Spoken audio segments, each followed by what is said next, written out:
Bueno, a continuación vamos a ver los distintos gráficos que vamos a utilizar en estadística descriptiva. Ellos son el gráfico de Pareto, los histogramas de variable continua, los histogramas de variable discreta y los polígonos de frecuencia. Vamos a hacer algunos ejercicios y a comentar sobre cada gráfico, para qué se utiliza, cuáles son sus ventajas, sus desventajas y la interpretación de cada uno. Bien. Arrancamos con el ejercicio 10, que nos dice: los accidentes ocurridos en un año en una fábrica de productos alimenticios se clasifican según la zona de lesión y gravedad. Los datos obtenidos son, ahí nos da una serie de eventos, de 2 leves, de 2 graves, y por cada evento nos da una frecuencia absoluta, que es la cantidad de veces que ocurrió el evento. Con estos datos nos pide confeccionar un gráfico de Pareto. Para confeccionar un gráfico de Pareto, lo que ustedes tienen que tener en cuenta es que los datos tienen que estar ordenados de mayor a menor según la frecuencia absoluta. Lo primero que tienen que hacer es completar la tabla con las clases, en este caso la clase 1, clase 2, clase 3, 4, 5, 6 y 7. A cada clase le corresponde un evento o un accidente, en este caso de 2 leves, piernas leves, brazos leves. Recuerden lo que les dije, tienen que estar ordenados de mayor a menor según la frecuencia absoluta. En este caso la frecuencia absoluta de mayor ocurrencia fue la de dedos leves, la que le sigue piernas leves, brazos leves, etc.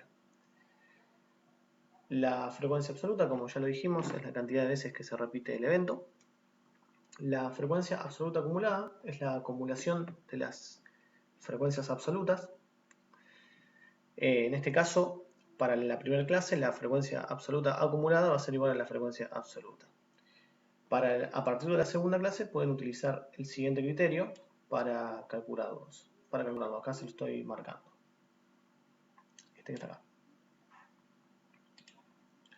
Que no es más que para calcular la frecuencia absoluta del segundo, por ejemplo, lo que deben hacer es tomar la frecuencia absoluta acumulada del primero y sumarle la frecuencia absoluta del segundo, es decir, 18 más 5, 23. Para calcular la del tercero, la frecuencia absoluta acumulada del tercero, deben tomar la frecuencia absoluta acumulada del segundo y sumarle la frecuencia absoluta del tercero, es decir, 23 más 3, 26, después 26 más 2, 28, 28 más 1, 29, bueno, etc. Acá tienen el criterio a utilizar.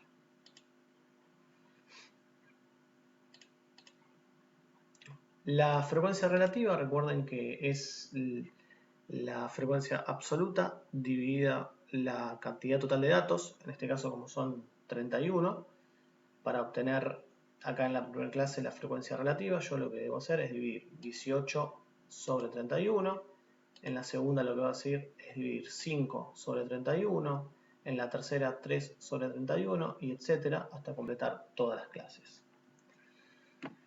La frecuencia relativa acumulada en realidad utiliza el mismo criterio que la frecuencia absoluta acumulada.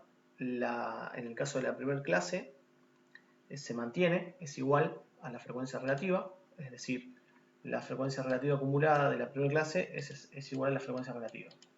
A partir de la segunda, lo que debemos hacer es ir sumando 58, en este caso más 16, 74, 74 más 10, 84, 84 más 6, 90, etcétera, etcétera, etcétera. El mismo criterio que para la frecuencia absoluta acumulada. Acá les dejo la regla general de lo que acabo de explicar.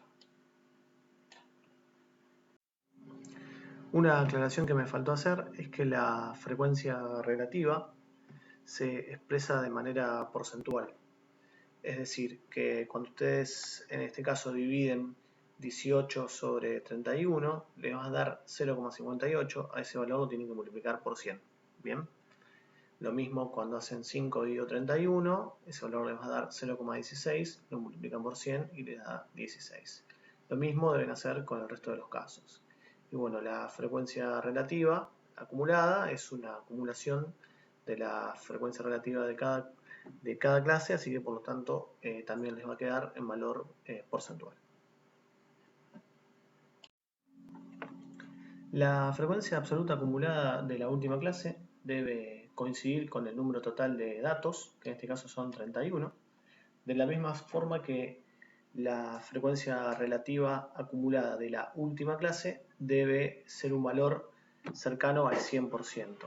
Generalmente, como ustedes esto lo van a hacer a mano, muchas veces ocurre lo que se llama el error de redondeo y generalmente no les va a dar 100%, aunque en algunos casos sí, pero les tiene que dar un número muy cercano al 100%, 99, algo, 98 como mucho, pero no menos de eso. Si no llegaron a estos criterios, o sea, no llegan al 100% o se pasan del 100%, de la misma forma que si no llegan en la frecuencia absoluta al número total de datos, quiere decir que tienen algún error y deben revisar el ejercicio. Bueno, ahora vamos a pasar a completar el Pareto. El gráfico de Pareto o ABC, como también se lo conoce, es un gráfico que cuenta de 3 ejes, 2 verticales y 1 horizontal. En el eje vertical izquierdo se ubica la frecuencia absoluta, en el eje vertical derecho la frecuencia relativa acumulada y en el único eje horizontal la clase. Como ustedes todos lo van a hacer a mano, es recomendable hacerlo lo más a escala posible.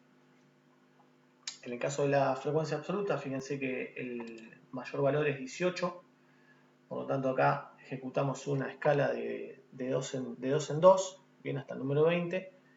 En el caso de la frecuencia relativa es del 100%, obviamente el mayor valor. Tienen que ajustar la escala en función de la cantidad de clases, muy bien, eso lo van viendo ustedes, cómo lo pueden ir haciendo. Y en este caso a mí me lo hizo Excel, pero en papel no es muy difícil. Lo pueden ir tomando, en este caso fue tomado de 20 en 20, lo pueden ustedes también tomar de menos, pero bueno, obviamente mientras de menos tomen, más grande les va a quedar el gráfico. Les va a ocupar más papel, obviamente. Bueno, y el número de clases, obviamente, ese no tiene ningún tipo de restricción. En este caso va 1, 2, 3, 4, 5, 6, 7, como se muestra acá en el gráfico. Entonces, lo que ustedes deben hacer es dibujar un rectángulo por cada donde la altura del rectángulo es igual a la frecuencia absoluta, bien, y en el medio colocar el número de clase. En el caso de la primera clase es 18, en el caso de la segunda clase es 5, o sea que dibujan un rectángulo de altura 5, le colocan el 2 abajo. En el caso de la 3 es de altura 3, bien, así que hacen un rectángulo de altura 3 y así con el resto de las clases, hasta llegar a la número 7. Para la frecuencia relativa acumulada lo que deben hacer es ir marcando puntos, o sea, yo voy a hacer como si tuviera el pizarrón enfrente con el puntero del mouse, pero lo que deben hacer es lo siguiente. En la clase 1 marcan la frecuencia relativa acumulada de la clase 1, que en este caso es 58. Imagínense que yo lo marco con una tiza, acá hacen un puntito. Bien, está más o menos por acá, 58, cerca del 60. En la clase 2 marcan con un punto, fíjense, clase 2, 74%, marcan con un punto 74%. En la clase 3, 84, marcan con un punto, siempre traten de hacerlo en la mitad del rectángulo, marcan 84 y así con el resto de las clases. Le va a quedar una sucesión de puntos que después ustedes deben ir uniendo, como si fuera un polígono. Bien, y ahí les queda el gráfico de Pareto completo. Bueno, el gráfico de Pareto básicamente sirve para establecer prioridades, es uno de sus usos. Nosotros tenemos una gráfica ordenada de izquierda a derecha, de mayor a menor, según la ocurrencia del evento, y eso nos puede permitir establecer algún tipo de prioridad sobre esos eventos que aparecen en las 3 primeras clases. Por ejemplo, en este caso, la mayor cantidad de accidentes, como se puede ver, se producen en los dedos, la segunda en las piernas, pero de manera leve, bueno, y la tercera en brazos leves. Entonces, nosotros Si tuviéramos los datos todos desordenados, si tuviéramos esa cantidad de accidentes desordenados, no sabríamos en dónde poner el foco, o sea, en dónde establecer la prioridad. En cambio, si tenemos los datos ordenados y realizamos un gráfico de este tipo, rápidamente podemos ver que deberíamos hacer foco sobre el accidente que se está produciendo en los dedos. ¿Bien? Los trabajadores o los operarios están accidentando mayor parte en los dedos. Entonces ahí podemos establecer planes, revisión, si está realizando la tarea correcta, si la máquina que está trabajando el operador es segura, si podemos mejorar la seguridad, si podemos mejorar los planes, si podemos mejorar el método de trabajo, bueno, etc. Lo mismo con piernas leves, que obviamente va a tener una menor prioridad, y la tercera clase, que es brazos leves, que va a tener una prioridad un poquito más baja. Bien. El resto de las clases no es que no van a tener prioridad, no van a tener importancia, sino que en este momento lo que debemos hacer foco es en los dedos leves, porque es en donde la gente más se está accidentando. Es decir, es un ejemplo, bueno, en resumen, el Pareto sirve básicamente para eso, para tener una visión gráfica rápida y establecer prioridades en los distintos eventos.